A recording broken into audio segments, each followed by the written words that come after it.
Aku mengerti. Jadi, lalu kamu mengumpulkan keberanian untuk maju. Petik 2. Iya. Aku mengerti. Iya, jika kamu seorang saksi seperti yang kamu katakan, tentu saja aku wajib menyampaikan informasi itu ke sekolah.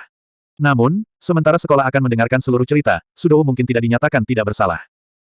Apa maksudmu? Apakah kamu benar-benar saksi, Sakura? Itulah yang aku maksudkan. Ju pikir itu mungkin kebohongan yang dibuat oleh kelas D karena siswa takut menerima evaluasi negatif. Petik 2. Cabashira Sensei, itu hal yang mengerikan untuk dikatakan. Mengerikan. Jika kamu benar-benar menyaksikan suatu peristiwa, kamu seharusnya tampil pada hari pertama. Wajar untuk merasa curiga ketika seseorang melangkah tepat pada waktunya. Menimbang bahwa saksi berasal dari kelas D, itu sangat mencurigakan. Orang yang berakal pasti akan ragu. Tidakkah begitu? Mudahnya, seorang siswa dari kelas yang sama kebetulan berada di gedung yang jarang dikunjungi dan kebetulan menyaksikan seluruh kejadian. Cabashira Sensei memiliki banyak poin bagus. Fakta bahwa Sakura telah menyaksikan kejadian itu terlalu nyaman. Orang jelas akan memiliki keraguan. Jika aku pihak ketiga, aku mungkin berpikir kelas D telah mengarang cerita ini. Dinilai tidak memihak, adalah wajar untuk menganggap kesaksian saksi mata ini lemah. Namun, seorang saksi adalah saksi. Aku tidak dapat menentukan apakah dia berbohong, jadi untuk saat ini, aku akan menerima kesaksiannya. Jadi, Sakura, aku akan memintamu untuk bergabung dengan kami pada hari musyawarah. Aku mengerti bahwa kamu tidak suka bergaul dengan orang lain, tetapi bisakah kamu melakukan ini? Petik 2. Kata-kata Cabashira Sensei mengguncang Sakura, seolah-olah dia sedang menguji gadis itu. Cukup yakin, Sakura, setelah membayangkan ini, menjadi pucat dan sedih.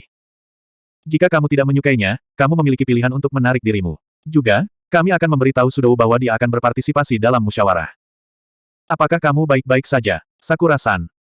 Ya, balasan Sakura kurang percaya diri. Selain harus memberikan kesaksiannya di depan orang lain, dia juga harus duduk sendirian dengan Sudou. Tampaknya agak kejam untuk memaksanya. Apakah kamu keberatan jika kita berpartisipasi juga, Sensei? Tentu saja, Kusidalah yang angkat bicara, kemungkinan besar akan mendukung Sakura. Jika Sudou sendiri setuju, aku akan menyetujuinya. Namun, kami tidak bisa membiarkan begitu banyak orang. Hanya maksimal 2 yang bisa duduk dalam musyawarah. Tolong pikirkan itu dengan hati-hati. Kami meninggalkan ruang fakultas, meskipun rasanya lebih seperti kami diusir. Setelah itu, kami kembali ke ruang kelas dan menjelaskan semuanya kepada Horikita. Yah, tentu saja itu hasilnya. Itu yang diharapkan. Situasinya mungkin berbeda sekarang, tetapi perbedaannya tidak terlalu besar, kan? Maksudku, fakta bahwa saksi kita berasal dari kelas D memang berarti kita kurang beruntung. Aku tidak tahu apakah itu akan menghibur Horikita, tapi aku mengatakannya untuk Sakura. Jika kami tidak meyakinkan saksi mata kami untuk maju, mungkin tidak mungkin membuktikan bahwa Sudou tidak bersalah. Sekarang, Kusida-san, akan lebih baik bagi Ayano Kouji-kun dan aku untuk duduk dalam musyawarah. Aku sepenuhnya mengerti kamu mendukung Sakura-san. Namun, jika sampai pada perdebatan, maka itu cerita yang berbeda. Ya, kamu benar. Aku tidak berpikir aku akan sangat berguna dalam debat. Aku mempertimbangkan untuk mengatakan sesuatu tentang bagaimana itu akan sempurna jika Kusida dan Horikita bekerja bersama, tetapi berpikir lebih baik tentang itu. Justru karena mereka mungkin bukan tim terbaik yang kutunjuk sebagai pemain pengganti, aku kira. Sakura-san, benarkah? Tidak apa-apa. Dia sepertinya tidak menyukai ini sama sekali, tetapi dia juga tidak punya banyak pilihan saat ini. Setelah itu diselesaikan, kami berkumpul kembali di kelas saat makan siang untuk membahas strategi. Horikita enggan untuk berpartisipasi, tetapi berkat air mata persuasif Kusida, dia setuju untuk bergabung. Sedangkan untuk orang yang menarik perhatiannya, bahkan jika Sudou mengatakan dia tidak peduli dan bersepakat, dia bisa dengan mudah menjadi keras kepala dalam situasi kritis. Sementara aku memikirkan bagaimana dia bisa menjadi sulit kapan saja, aku tetap diam. Bisakah kita benar-benar membuktikan bahwa Sudou tidak bersalah besok? Kusida bertanya. Tentu saja kita akan. Jelas bahwa aku sudah diatur. Aku benar-benar tidak bersalah. Benarkan, kata Sudou.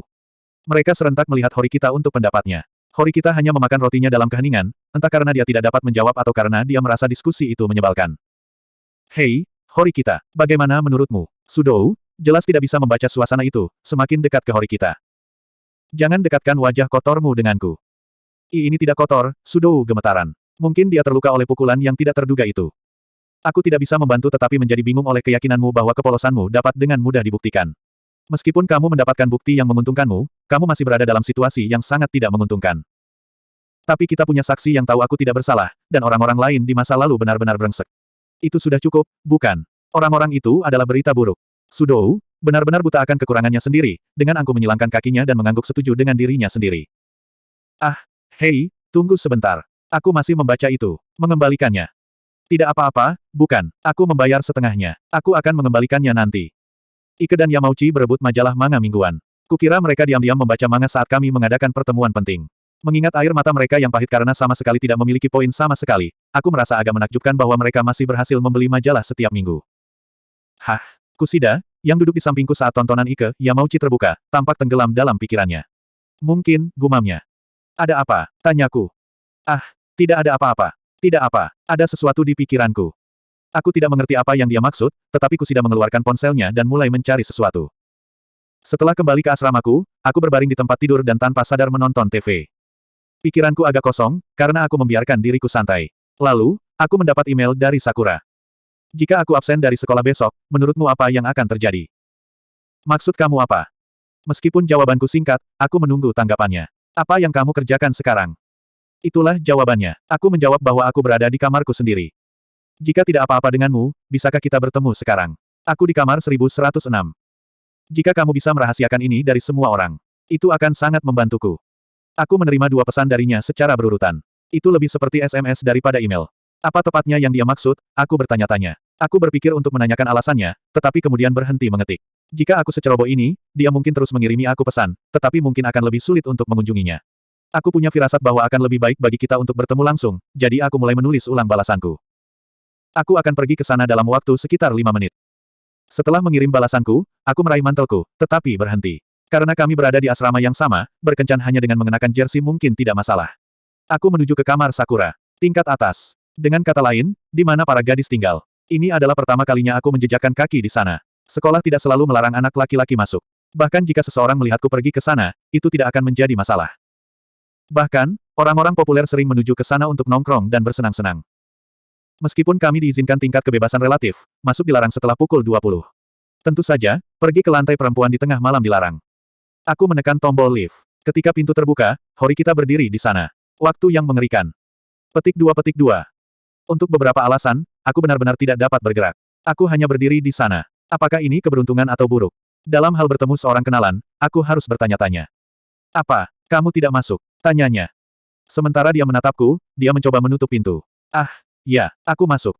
Sementara aku merasa ini mungkin ide yang buruk, aku melompat masuk dan menekan tombol untuk lantai 11. Aku melihat bahwa tombol untuk lantai ke-13 juga menyala. Itu pasti lantai Horikita. Untuk beberapa alasan, aku mendapat perasaan aneh bahwa dia memperhatikanku dari belakang. Kamu, pulang terlambat malam ini, iya. Tanyaku, tanpa memandangnya. Keheningan itu tak tertahankan. Aku sedang berbelanja. Apakah kamu tidak melihat? Aku mendengar gemerisik tas vinil. Itu mengingatkanku. Kamu memasak untuk diri sendiri, bukan? Rasanya seperti lift berjalan lebih lambat dari biasanya. Kami masih di lantai 6. Diam-diam diajak oleh seorang gadis adalah situasi yang menegangkan. Ketidaknyamananku berarti aku harus mengatakan sesuatu. Ini bukan lantai ke-10. Apakah itu tidak apa-apa? Kenapa dia bertanya padaku tentang lantai ke-10? Apa niatnya? Untuk seseorang yang tidak menyukai masalah, kamu telah sangat proaktif dalam melibatkan dirimu dengan kasus ini. Atau mungkin kamu punya motif tersembunyi. Horikita jelas sedang menyelidik. Jika kamu memiliki sesuatu untuk dikatakan, mengapa tidak keluar dan mengatakannya?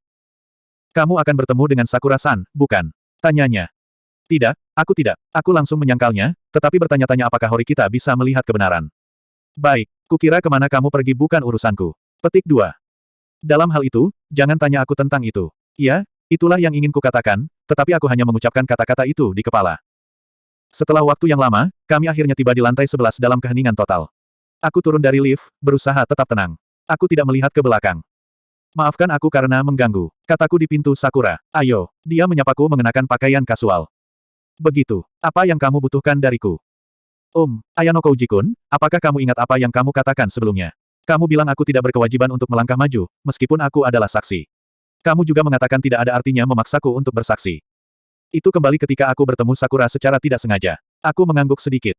Aku tidak percaya diri sama sekali. Apakah ini tentang berbicara di depan orang lain?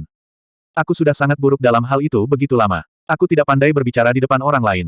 Jika aku diminta untuk bersaksi di depan para guru besok, aku tidak berpikir aku akan memiliki kepercayaan diri untuk menjawab dengan benar.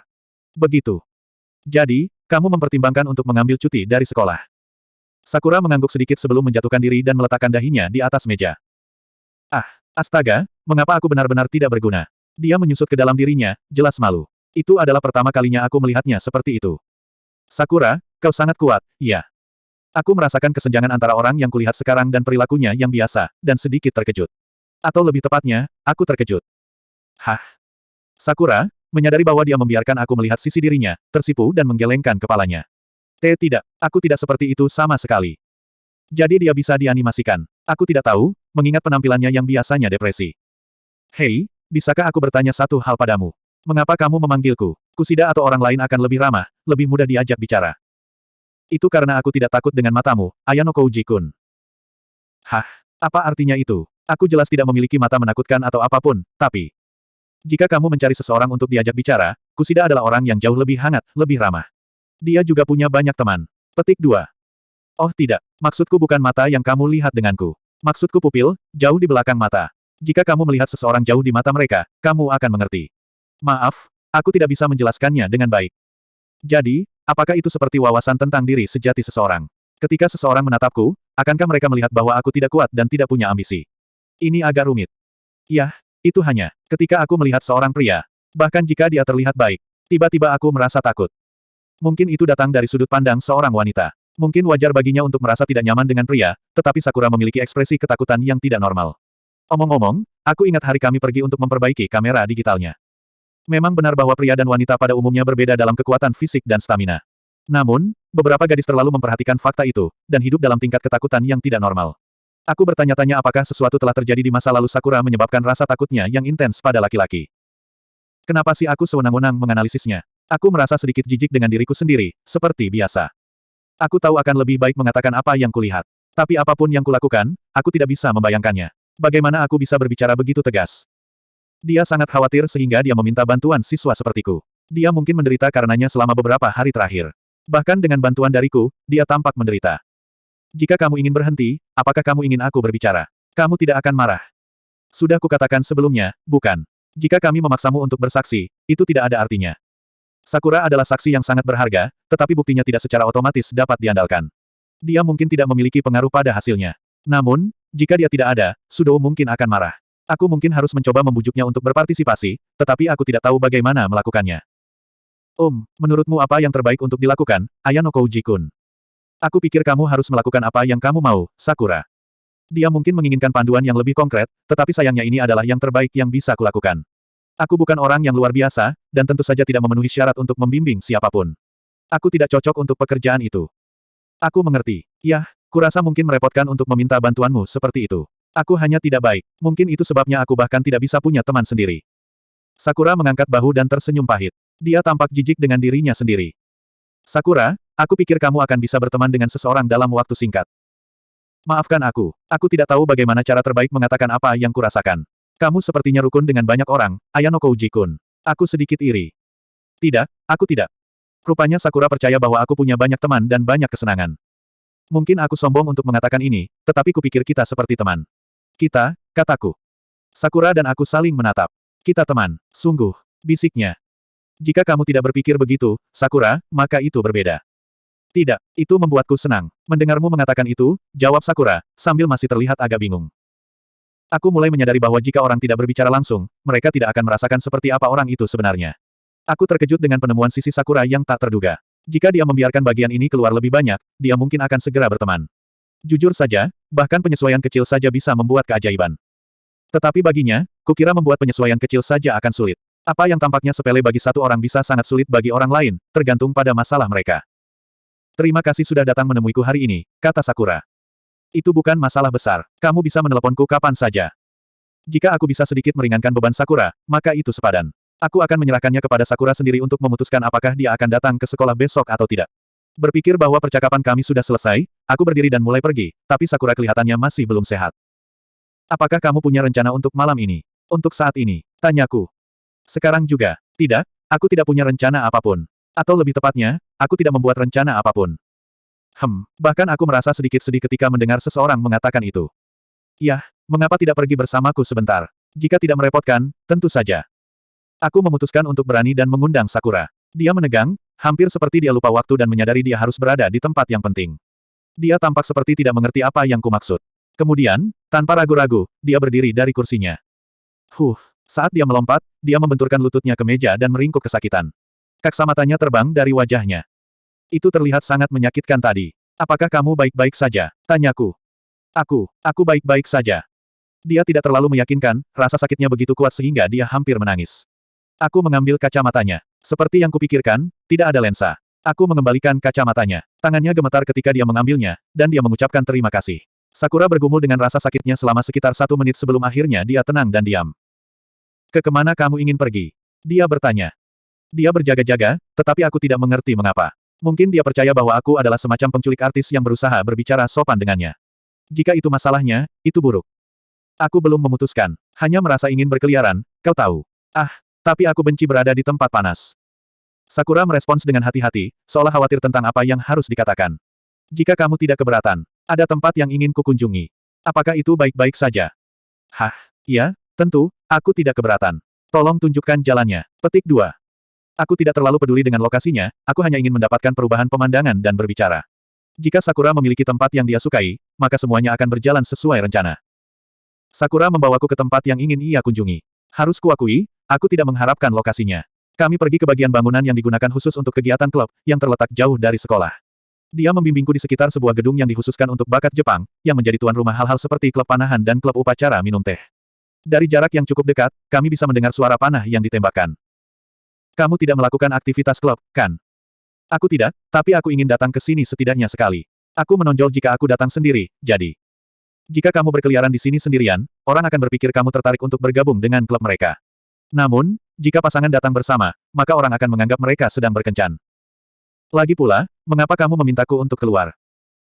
Mengapa? Agak sulit untuk menjawab ketika kamu bertanya seperti itu. Saya khawatir tentang apa yang akan terjadi besok. Tetapi bahkan jika aku mengatakan sesuatu, aku masih merasa tidak nyaman. Aku bertanya padamu karena kupikir akan baik untuk mendapatkan perubahan pemandangan, kurasa. Maksudku, aku agak penyendiri, jadi aku biasanya hanya tinggal di kamarku. Aku memiliki kecenderungan untuk mundur setiap saat. Petik 2. Sakura tampak agak tidak yakin dengan jawaban berputar-putarku. Ayano Kouji-kun, bukankah kamu punya banyak teman?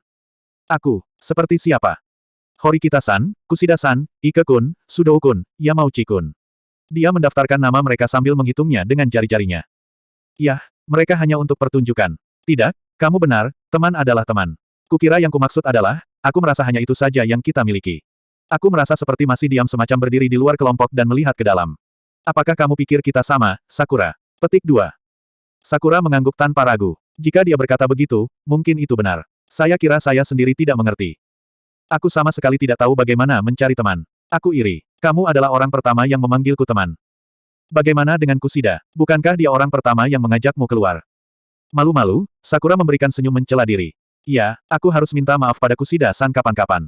Dia adalah orang pertama yang memanggil dan mengajakku keluar, karena aku tidak memiliki keberanian. Aku sebenarnya ingin bergaul dengannya. Aku tidak bisa menjawabnya, apapun yang kulakukan. Aku sangat menyedihkan. Jika kamu pandai melakukan obrolan dengan orang lain, kamu akan lebih mudah melakukannya. Aku sekali lagi terkesan dengan kemampuan Horikita untuk mengolok-olok Ike dan Yamauchi sementara juga berurusan secara alami dengan orang asing. Itu adalah bakat yang luar biasa. Bisakah aku memberimu sedikit nasihat untuk besok? Aku tidak bermaksud memberinya dorongan kosong seperti, lakukan yang terbaik. Sakura harus menghadapi besok sepenuhnya sebagai dirinya sendiri. Untuk Sudou, untuk Kushida, untuk teman sekelasmu, buang semua pikiran itu. Hah, membuang semua itu, semua pergi. Ketika kamu bersaksi besok, bicaralah untuk dirimu sendiri. Sebagai seseorang yang mengatakan kebenaran tentang apa yang dilihatnya, sebagai saksi. Petik 2. Adalah baik bagi orang yang mandiri untuk mencoba melakukan sesuatu untuk orang lain. Namun, Sakura masih belum bisa merawat dirinya dengan baik. Dia memiliki kecenderungan untuk membungkus dirinya sendiri dan menanggung rasa sakit, kesedihan, dan menderita sendirian. Jika kamu tidak bahagia sendiri, maka kamu tidak bisa membuat orang lain bahagia. Katakan yang sebenarnya demi dirimu sendiri. Lakukan itu, dan Sudou akan diselamatkan. Cukup. Aku tidak tahu seberapa efektif saranku. Mungkin itu hanya omong kosong yang tidak berarti. Tapi mungkin itu benar untuk mendorong Sakura berbicara sendiri. Mungkin aku melakukannya karena aku mengerti bagaimana rasanya diinginkan. Karena aku butuh seseorang untuk tahu, aku mengerti rasa sakit dan derita karena berjuang melawan kesepian. Terima kasih, Ayano Kouji-kun. Semoga kata-kataku masuk di suatu tempat di hati Sakura. Malam itu, di bawah perintah Kushida, semua orang kecuali Sudou berkumpul di kamarku. Rupanya Kushida bahkan mengundang Horikita, tetapi sepertinya dia tidak mau bergabung dengan kami. Begitu. Apakah ada kemajuan, Kushida-chan? Petik 2. Ada kemajuan, iya, tapi aku juga melihat sesuatu yang luar biasa. Ayano Kouji-kun, bisakah aku meminjam komputermu sebentar? Petik 2. Tentu, jawabku dengan anggukan. Kushida pergi ke komputer desktopku, menyalakannya, dan membuka browser internet. Baik, lihatlah ini. Kushida mengakses apa yang tampak seperti blog seseorang. Itu agak rumit juga. Tidak seperti situs web orang normal, situs web ini memiliki kilau dan semir bisnis yang lengkap. Tunggu, apakah itu gambar Shizuku? Shizuku. Dia adalah idola Grafure. Dia baru saja ditampilkan di majalah pria muda. Ada banyak foto dirinya. Aku jelas tidak bisa mengeluh tentang penampilan atau proporsinya. Apakah kamu mengenalinya? Kusida bertanya. Apakah aku seharusnya mengenalinya? Perhatikan baik-baik.